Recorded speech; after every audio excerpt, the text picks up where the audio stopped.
Hello, everyone, and welcome to Kilowatt. My name is Bodie, and I am your host. And today's supposed to be Lordstown Q1 2023 earnings call. We're supposed to cover that today. Unfortunately, Lordstown didn't do it this week. And I was like, I don't know if you remember, a few weeks ago, I mentioned that we were going to do this Lordstown earnings call.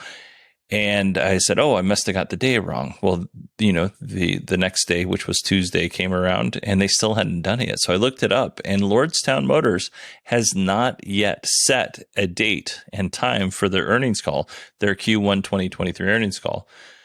Their Q2 is just about over. It'll be over on July 1st. And I don't know if there's a rule that you have to do your earnings call in that next quarter. But I'm fairly certain there is a rule that you have to do an earnings call. So, yeah, I'm very curious as to what's going on. Because right now, Lordstown is set to be delisted, or is in danger of being delisted on the stock market. And then on top of that, their founder, Steve Burns, he divested himself from all of Lordstown's stock. He owns 0% of that company now. Now, Steve Burns was kind of frog marched out of the company a few years ago when Hindenburg did their report on Lordstown Motors, much in the same way that they did a report on Nikola Motors.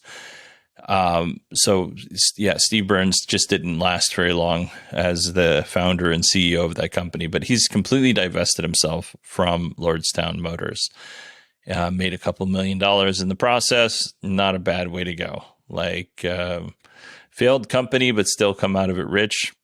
You're doing something probably wrong, but also right because you have some money. But anyway, long story short on this. So we're not going to talk about Lordstown today, unfortunately. And that's our show. Now you might be wondering, this isn't the normal length of this show. Well, I'm gonna be 100% honest with you. I'm very burnt out. Normally in June or July, I take 2 weeks off to just kind of refocus things and kind of doing 4 shows a week, or 2 shows a week. It is a lot. It takes a lot of time, and I usually take a little bit of time off so that I can recharge, and I haven't done that yet. My computer has a blown out speaker, and I need to get that sent back to Apple so they can fix it. But I can't. I have to be able to do this show, so I have to have some shows in the bank. And I was hoping that Lordstown would allow me to have a couple of shows in the bank so that I could at least take a week off and send this thing in, and then also take a break.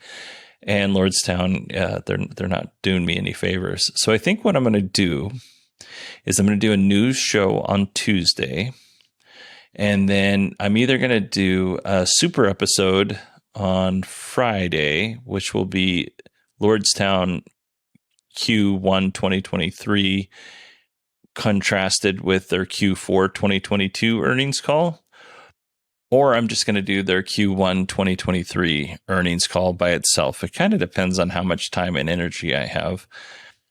It also depends on if Lordstown actually, does an earnings call. That's kind of important too. But in any case, we'll figure it out next week. I just want to say thank you to everybody who listens to this show. I appreciate each and every one of you for tuning in. I am not sure if the information I provided you today was interesting or not, so feel free to hit me up and let me know. I hope you all have a great weekend, and I will talk to you on Tuesday.